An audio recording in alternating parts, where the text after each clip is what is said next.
Welcome, fellow seekers of challenge and triumph, to the SufferSooner podcast. Join us on a journey where ordinary souls embark on extraordinary endeavors. From the relentless grind of gravel to the punishing gauntlet that is triathlon, we've tasted our fair share of suffering.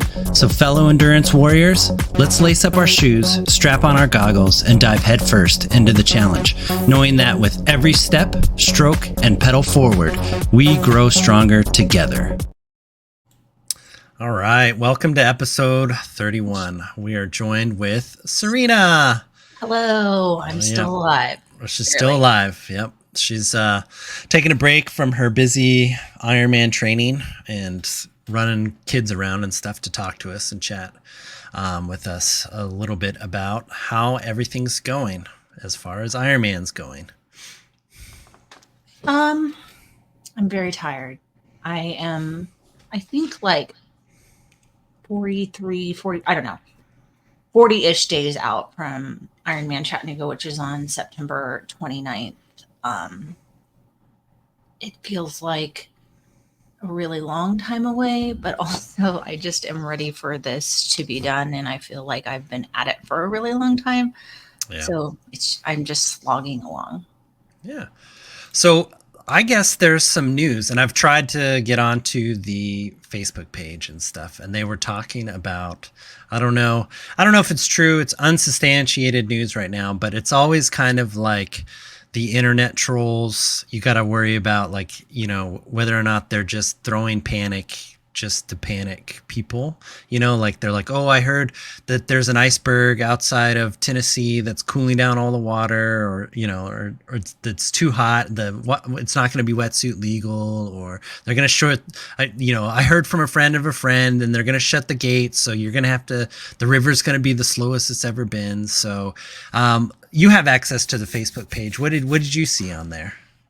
People are losing their minds because there is a rumor that for whatever reason, Ironman is not allowed to go through one of the counties that it traditionally goes through for this race.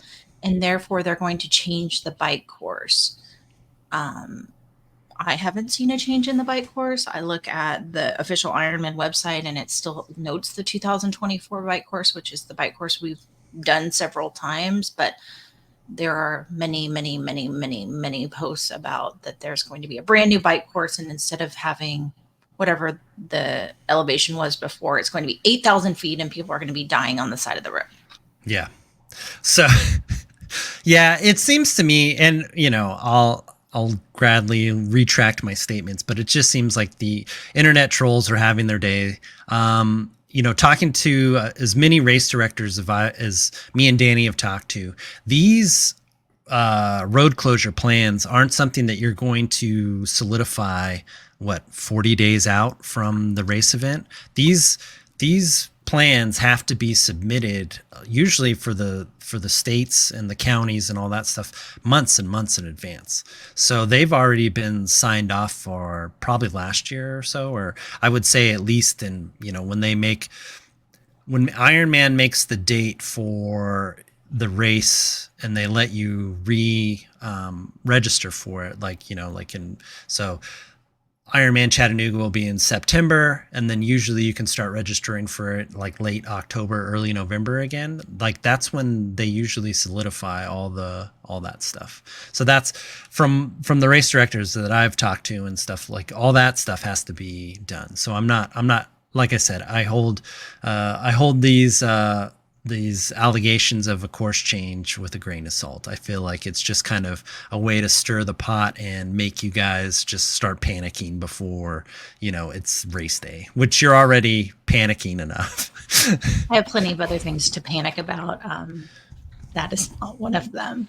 Right. I guess in my mind, what I'm going to do is I'll ride whatever course they send me out on. And if it takes longer than planned, I guess I'll bring some more snacks. I mean, that's not anything I have any control over. I'm trying really hard to focus on the things I can control. And some of them have been an epic battle along the way. But at least then I'm not stressing myself out over something that I can't do anything about. Right, exactly. I think you have the right attitude. I mean, really, it's kind of like, if they're going to change the course, there you can't. It's not like you can specifically, unless you were specifically riding that course day in and day out to try to maximize your speed on it. And even then, I don't think that would be a smart position from a coaching standpoint. Like they just, you've ridden enough and you've put in the training that, yeah, if you have to do extra elevation, then that's, like you'll know what to do. You'll be like, well, instead of me finishing this bike course in, let's say, 6.5 hours, it's going to take me 7.5. So then I have to plan for another hour worth of food or something like that, if it's a relative minor elevation change. If it's a bigger elevation change, then that's on Ironman, and you'll do the best you can to try to mitigate that with your fueling strategy and your pacing strategy. So, Well, and I think maybe it's because of all of the gravel that we've done and the sheer unpredictability of that. It'll be on the day. I mean, there could be a 20-mile-an-hour headwind. It could be yep. raining. I mean, there were days where I was carrying my bike on my back. I never had that in my plans, and I survived that. So I just try to remember that I have ridden and done some things that were not as planned, and I didn't die. So I'll Yep. just try to remember that. Good. That's the right attitude to have for it too. And I think, that shows. So how is training going? How do you like training for an Ironman compared to any of the other events that you've done? Well, I think I said this last time I was on the podcast. One of the things that I learned this year in a somewhat painful fashion, I think, is that while I have the capacity to do long endurance events, I don't know that they're my favorite. I don't want to be out on my bike for 6 hours or 10 hours, um, training for what potentially could be a 14, 15-hour race. While I can do it, it's not my favorite, but it is a really good exercise for my mind to see what I am capable of. But I don't know that I'll do it again. In the beginning, I didn't mind the training in that it gave me an hour or two a day to just kind of check out from all the other things that are hard for me and go for a run or go for a swim or whatever. Um, Yesterday, I had to do a 3-hour brick, and it took my whole evening, and I don't love that. But I've only got 4 more weeks, so I can manage for that amount of time, I suppose. Yeah. But you and I were talking about before we came on. I'd be interested to hear you explain for all of the listeners out there how accumulated fatigue works, because that is what I would say has been the hardest for me, is that I'm just so tired. I fell asleep at the dinner table the other day. If I sit still too long at my desk while I'm working in the morning, sometimes I fall asleep then. I'm just so very hungry, but I've never put in a 14 or 15-hour day in training now. So I want to know how all of these little chunks or medium-sized chunks, because we also rode a whole bunch on Monday and then I ran after that. How does that translate into being able to do it on the day? Yeah. So accumulating fatigue is kind of like what it sounds like on the tin, is that you're accumulating is a lot of fatigue. And so the idea is that we are going to, load you with training stress that it will be equal to the amount of stress that you're going to see on the day, right? So let's think of it as like if you're training for a marathon, right? So on a marathon, you got to run 26.2 miles on the day, but nobody runs 26.2, weeks before a marathon. They run They about, are in 2022. And I guess yep, that's what's always, which scares me a little bit, is that I've in past training gotten real close to whatever that kind of upper limit of race day is in a training session. But there's no way that I'm going to go out and ride my bike 112 miles and then go run a marathon afterwards now. right. And I so would want to. you can't, like, I mean, you definitely could, but there's no, the only reason you would do that is like to basically fatigue you or you run so fast or you bike so fast that and there are some fast people out there. Like, let's say, take Lionel Sanders. He rode 4.5 hours, got this is just his last YouTube video. He rode 4.5 hours, got 105 miles or something like that, and then he also ran 18 miles in 2 hours or whatever, like 2.5 hours. So like, he's putting in the same amount of volume, he just does it faster. Part of my coaching philosophy is I don't believe in running 22 miles before you run a marathon. Everybody I've ever, unless you're a faster person that can run, if you can cover 22 miles before 3 hours, then you can run 22 miles. But my thing is, you should never run any more than 3 hours, because it's just too much of fatigue on your body. Like, you'll run this 3 hour run this week, and then you won't run another 3 hours until 2 weeks. Like, your next is race week. So the whole idea is that if we're running 26, 30 miles a week, you can cut your run volume, starting in the taper. You can still accomplish running that distance. You're just going to run it all on one day instead of running it spread out in the week. And that's how you should think about accumulating fatigue. It's a little bit more nuanced than that, of course, but the whole idea is that you're getting all that fatigue. You're running on tired legs, so you know what that's going to be. Your body is accustomed to being beaten down throughout the week, that when you get to race day, you won't feel like you do when you run your long runs on the weekends, because you haven't had all the stress from the week. You'll feel it on the second loop, and that's where you should feel it. Or the back half of a marathon on an Ironman, that's when you're going to start to feel it, and you've already been there because you've trained all that. When you look at your taper week, let's say you train 14-hour, or we'll say you do 15 hours, or 15 hours this week. Like, you're going to cut down like 60% of that for taper. So you're going to be running, you're going to be doing 6 hours worth of work, 6.5 hours worth of work during the week. That's your taper. And your body's so your body is like in the ground with fatigue. And then when we go to taper, the volume is gone. You still have to do some hard workouts like VO2 max and some threshold stuff, but like, you're not doing near the volume, so that your body just recovers from all the volume that you've been piling on it for the last 6 weeks, of 6 or 5 to 6 weeks that you've been in this specialty phase. So. But you also understand that, again, the panicking part of my brain says, well, I know you can do this in broken pieces, but can you stack them all together on the day, or are you going to be like laying on the side of the trail? And that's the trust in the plan. I don't know. The thing is you can get through each event. And if you think of the whole, and especially the first time Ironman, just think of it as, all I have to do is get in the water and start swimming. And that's as far as you need to look ahead. And then you get out of the water and you're like, okay, now I need to change into my cycling kit, and I need to go ride my bike, and I need to adhere to my schedule. And then you're just going to ride your bike, and then you're going to keep going. And then you'll be like, oh my gosh, I'm halfway through. Okay, now I'm going to make sure that I keep fueling. I'm doing the same things, and I'm almost done with the bike. Once you get off that bike, you're not going to want to run, but you're just going to go like, okay, I'm just going to walk. I'm going to walk for a little while. I'm going to eat a snack.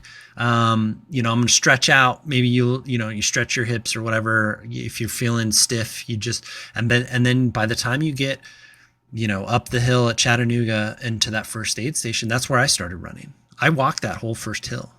I ate food. I kind of calmed my stomach down, and then I started running after that.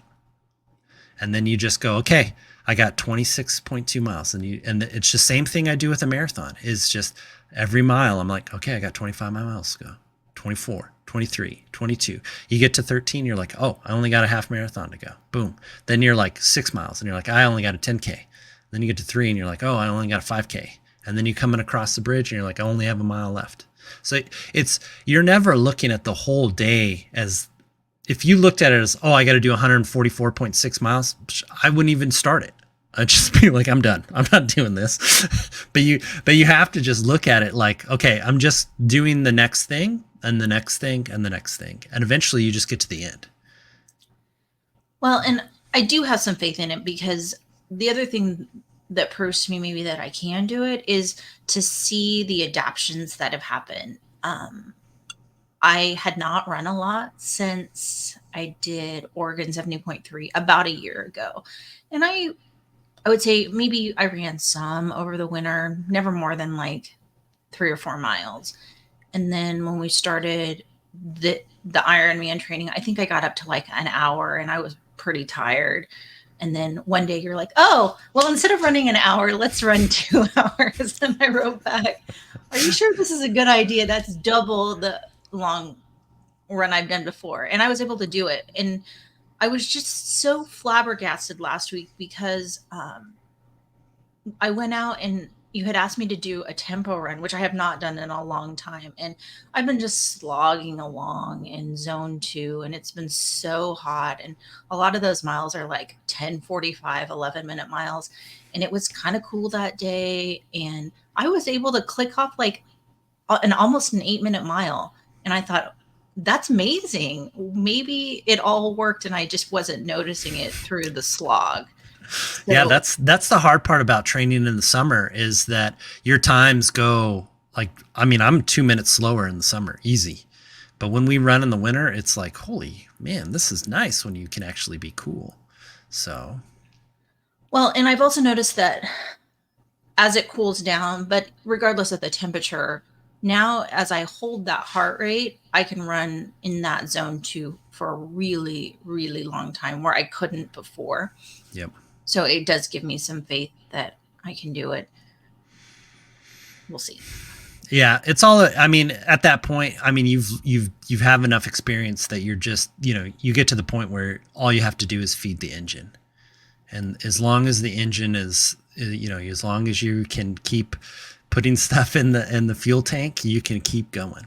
And that's kind of what Ironman training is. Like, you can't, I mean, if we go out and we do some hard efforts, you're going to be spent. Like, your body's just not used to it. But if we go out and do ride easy for 5 to 6 hours, you can do that. You could do that all day. You could ride, 10 hours if you needed to.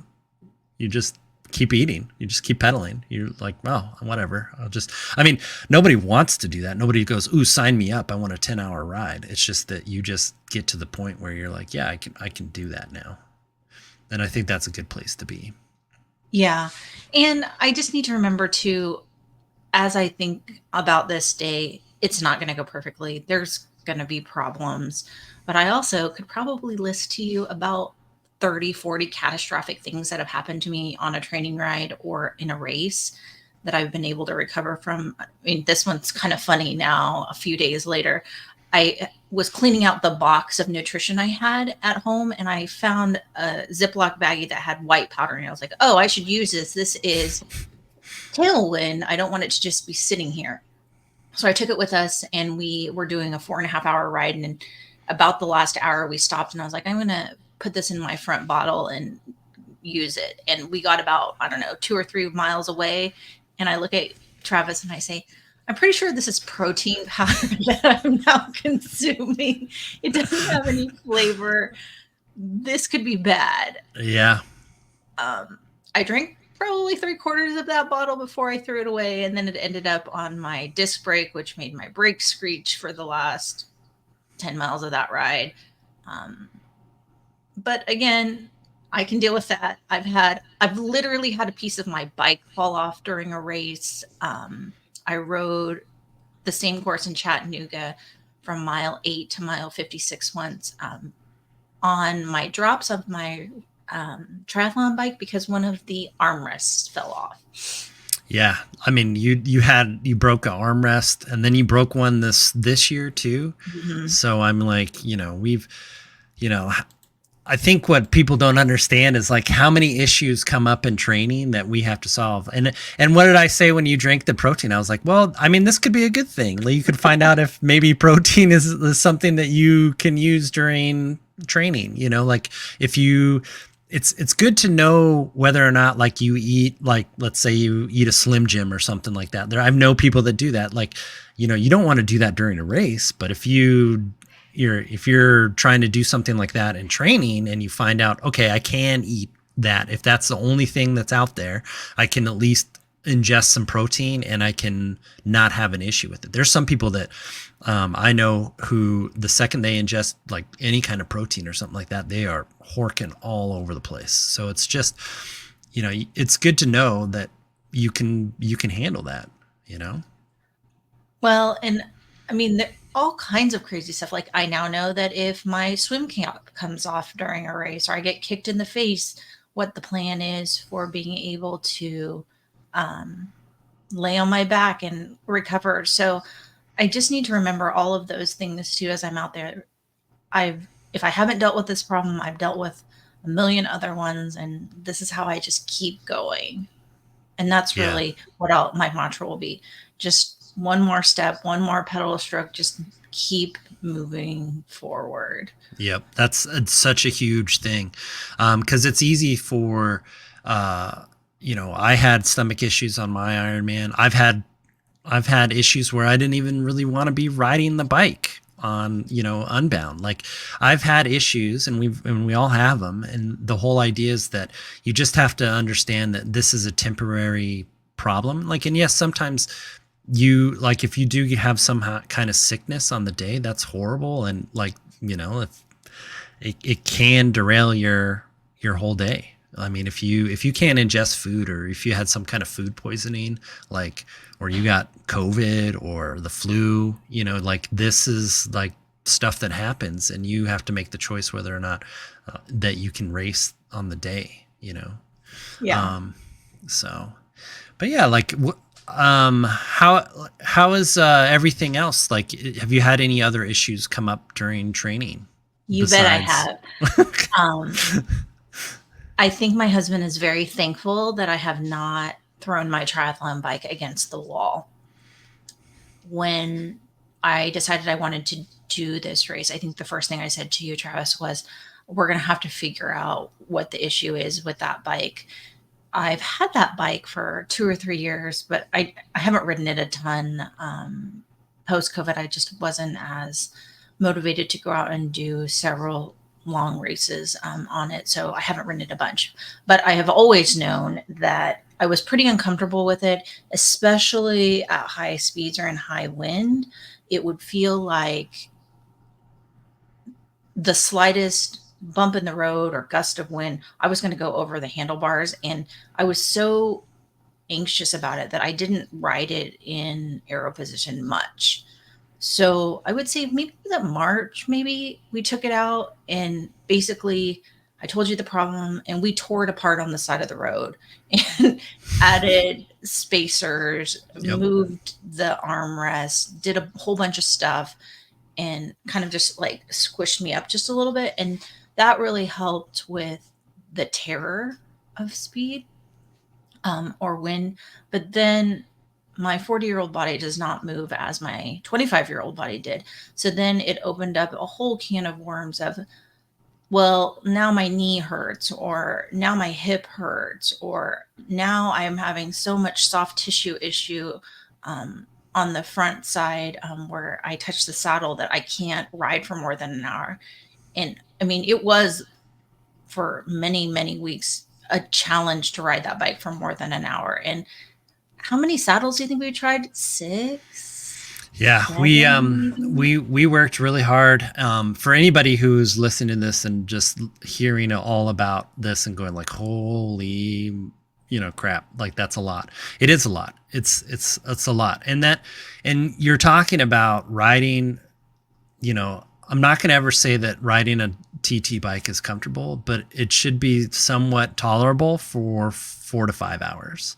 And we weren't getting that. Like Serena would get on there for about hour and a half, and then she'd be like texting me going, I can't ride this thing. And I'm like, we need to figure that out. And Well, and we knew so, I could ride for a yeah. long And time. Like we you've, had done triple yeah, bypass. I had been on a bike for 10 hours. yeah. There's no like her gravel bike. I mean, heck, we ride, 3 or 4 hours on the weekend with Serena. So it's not that she is not accustomed to riding these longer distances. And so like we just really had to work with one, making the bike so that you could ride it, because the way you were, your position was so low on the front that it was just putting a lot of weight on the front. And anytime there was any kind of wind or any kind of speed or anything like that, it just the with all the weight over the front axle like that, it just makes the bike feel really squirrely. It's not, of course, and I would tell you that it's not, but it makes the feeling is part of it. And so like if you don't feel like you can ride the bike fast, you're not going to ride it fast. Like you have to be confident in your machine that it's not going to, snap an arm rest, or, the aero bars aren't going to fall down, or, stuff's not going to rotate. Like you have All to of which has feel. happened. Yeah, this has all happened to Serena in races and in training. So we had to make sure that with working with her, that her bike basically was as rock solid as it possibly could. Because I'll tell you one thing that Serena does is when she makes up her mind, it's over. So I was like, we have to give this bike. I gave it till last week. I was like, we're going to order new cranks. We put her on some shorter cranks. She went from 165s to 160s. No, 170s to 165s. Yeah, 170s to 165s. That's right. So she went on to a shorter cranks. This was in hopes to alleviate some of the pressure that she was feeling through the saddle, and that her knees would be a little bit alleviated without having to put so much torque. So all of this we decided 5 weeks before the race, and my thing was telling her that if we don't get this sorted out by last week, then we're just going to ride your road bike, because I know you can ride that for 5 hours, 6 hours, or whatever, or the gravel bike. I know you can ride that for 10 hours if you need to. So that's where we were. But we changed a lot of stuff on the bike, and the bike was probably the hardest issue that we were coming from, because it affects everything else. Because with your knees being sore, you couldn't run. Like there were some sessions that you had to skip because your knees were too sore.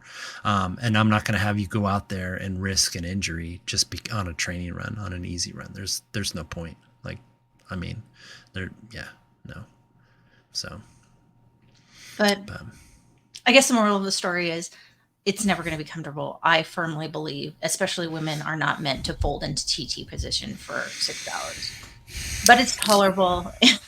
That's all I was hoping for. But I mean, Travis could see the terror in my eyes. Like I've done all this training and all this work, and if I can't get through this bike, it's for nothing. Yep.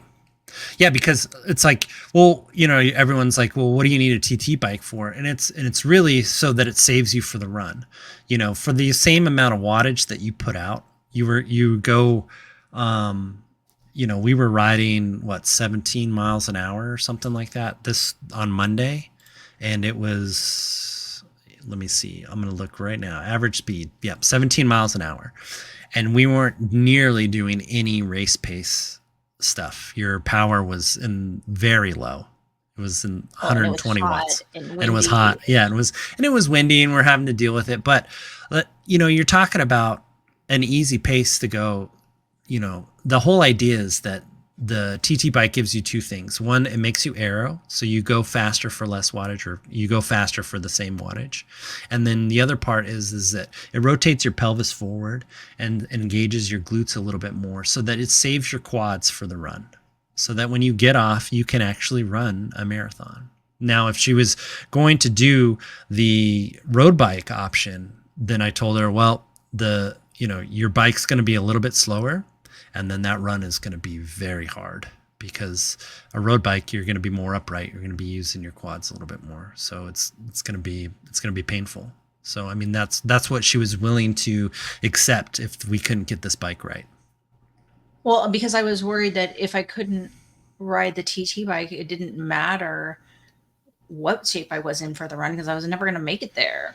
Yeah, especially if you can make it 3 hours on the bike, being somewhat in aero, and you just sat up and you were squirming around, then all your aero gains and all that stuff is all for nothing because you can't hold the position. And then if it's chafing you, or causing damage to your soft tissues and stuff like that, then you can't run off of a bike like that. Nobody can. Like, you're just, yeah, no. It's just like wrecking, or like, like crashing, and then you're just expected to go run a marathon afterwards. Like, I don't think, I mean, there's people that have done it, I'm sure, but I just don't think it would be something that I would want to do. Right. So, But there, I guess, while I'm tired and kind of cranky and probably should eat some more before I do anything else, there have been some really positive things for me too in all of this. I started going back to master swim, and I have really found some joy in being in a pool with 20 other people and just the camaraderie of that. And I don't think I would go out and swim that volume without the structure of master. So that's been really positive for me.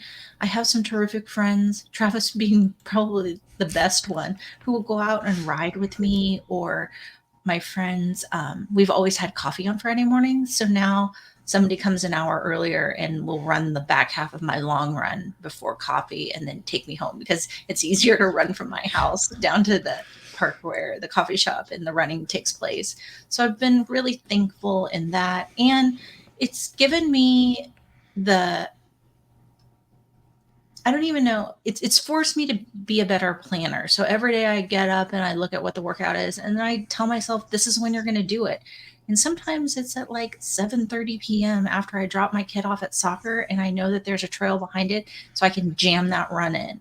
Or it's like I set an alarm on my watch, and instead of hanging out with a friend and watching some sitcom over lunch, I'll go ride my bike. But I've been really thankful to find some friendships and some conversation that I probably wouldn't have had, and just see myself be able to do something that's really, really hard, despite all the other things I have going on in my life.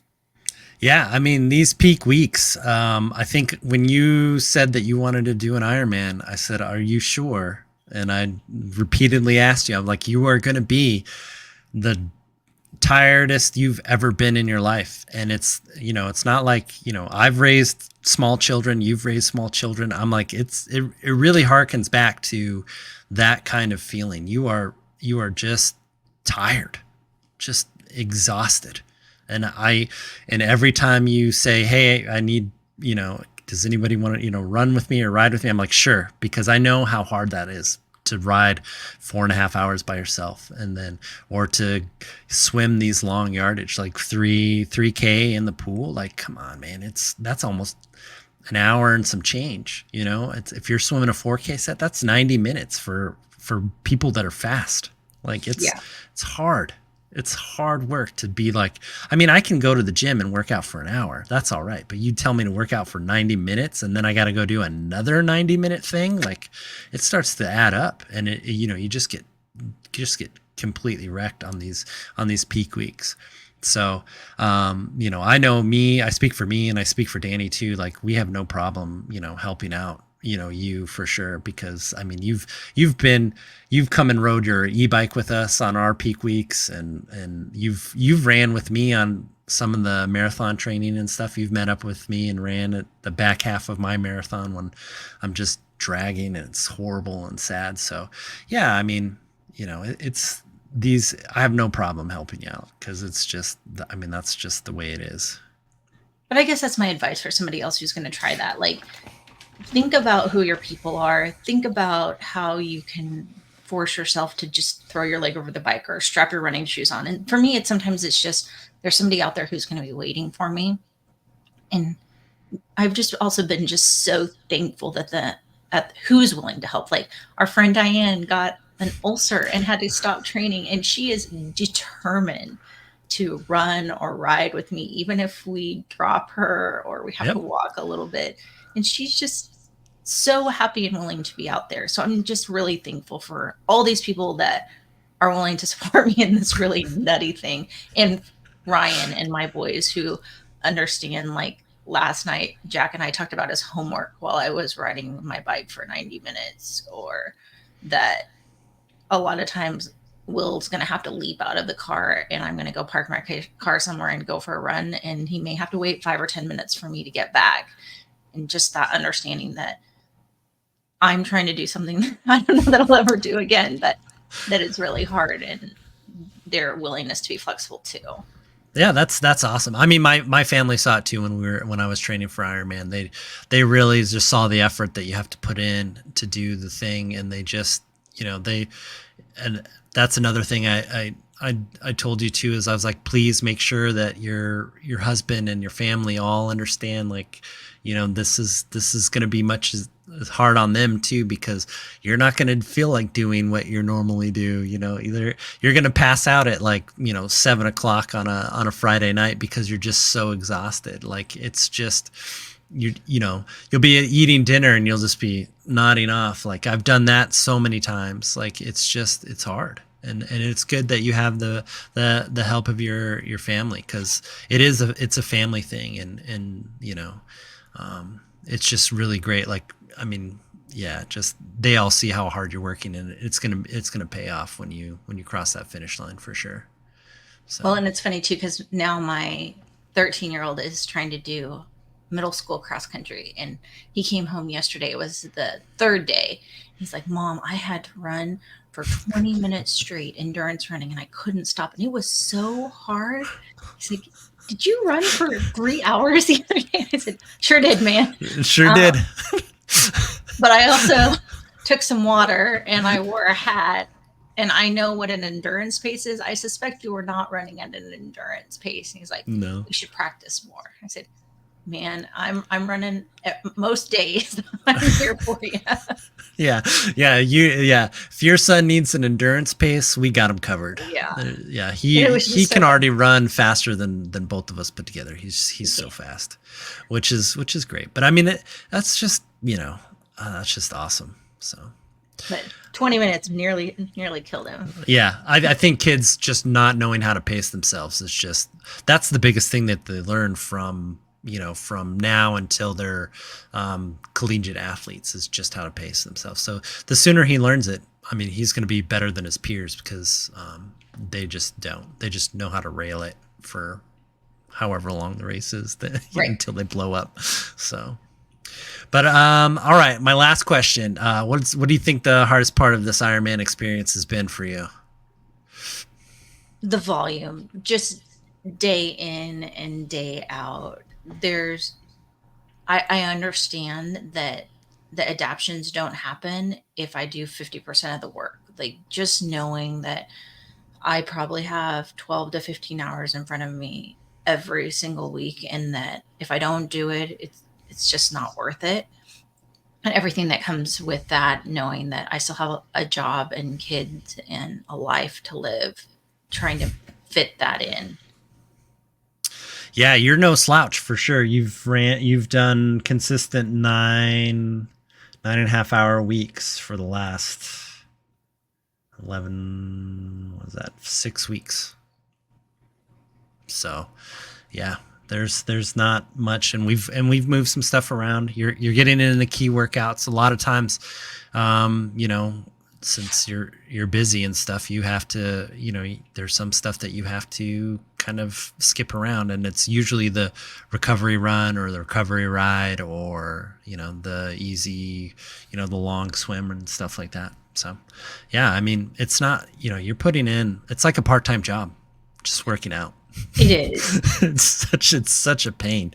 It is the worst. And I feel for you, because that's exactly how me and Danny felt. And you get to this point where you're like, I don't even care if the race happens. I'm just done. I'm just so tired. I'm so tired of doing this. And I think this is the hardest part, the peak weeks, when you have to put in these long sessions and you have to fuel yourself and you have to be tired and you have to throw your leg over and you just have to keep showing up. This is the hardest part of Ironman right here. these weeks. When you get to race day, it's not that hard.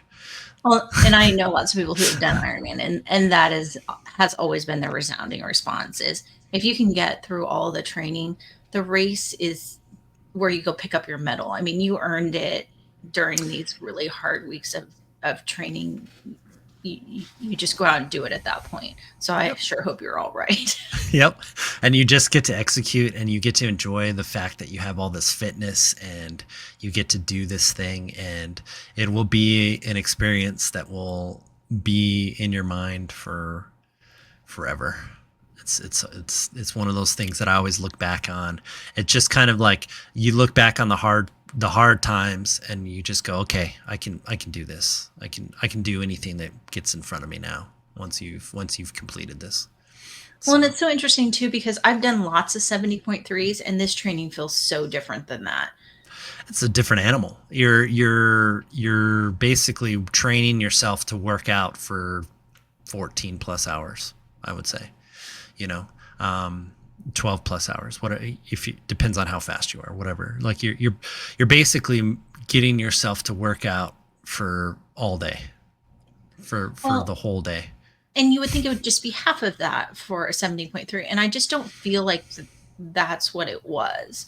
Yeah, the energy systems are completely different because with the 70.3, let's say you're out there for 6 hours, right? Like you don't tap into any of that long endurance stuff. You don't run out of glycogen like you can on an Ironman. That's why the fueling strategy is the most important. That's why we've been keeping track of it, because you only start out with 2,000 calories in your system. So like just think how long that takes. You can burn through 2,000 calories in a couple of hours, and that's why like you do a 70.3, you can kind of get away with, I mean, yes, if you don't fuel properly, you're going to have a bad time. But if you fuel somewhat properly, if you put something in the fuel tank, you'll be able to finish. And so with Ironman though, is if you fall behind, you don't ever get a chance to make that up. You're going to pay for it later. Well, and I just feel like the training doesn't feel like such a grind. When I trained for 70.3, I was able to really transition the gravel training I had and in essence pick up a run block. And I had a downstream swim in the last one, so that wasn't a huge deal. And I was just basically holding on to that biking fitness. And it was a couple more workouts during the week and a longer run on the weekend. But this is not that. This is definitely not that. No, it's different when you go from 70.3 to you're like, oh, I just do double, and it's like, no, you don't do double. Because I think when I had you training for 70.3, I think the biggest weeks we got to were like 6 hours. Yeah, it's really it wasn't because you can cover the distance at a bigger clip. We have to make, with Ironman training, you have to make these long, slow endurance miles, like that long, slow distance. Like that's how you build like mitochondrial density in your, capillary beds build up. Like you don't stress that by just doing a 2-hour ride. You have to do a 4-hour easy ride. It's the so only boring. way. It's the only way that it happens. But that fitness doesn't go, like you see how long it took you to make that fitness. It doesn't go away that quickly. So you'll have this fitness for quite some time if as long as you continue to nourish it and grow. So like next year you'll have some really good base fitness coming out of that. So I mean, I'm excited for the races after Ironman. I'm also excited for Ironman. So yeah, I'll be terrific on my snowboard. Don't worry. Yeah, you will. Big plans. Got big plans of snowboarding going on. Yeah, that'll be great. So, well, is there anything else that you want to talk about, Serena? Just wish me luck. More getting through these next couple weeks. It's become a little more tricky now that my kids are back to all of their sports too. So, yep. If you see me out in Lee Summit or Overland Park, it's because I've dropped a child off somewhere. Right, exactly. Trying to get a workout in before I have to go fetch them. Yeah. the best thing I can say to you is, and I've told your boys this too, is I've told them to make sure they're washing their hands and they're, and I told my kids this too, is like, if anybody feels sick, please, if you just feel like you have allergies or just extra hard today or some reason, just let me know so I can stay. Yeah, so I can just lock myself away, because nothing's worse than it happened to Diane. She got sick before Ironman Wisconsin, and so she had to take one of her taper weeks completely off. It was, and who knows how fast she could have been if she didn't get sick. Yeah. So I mean, she could have been a whole hour faster for sure. But I mean, that stuff happens, unfortunately.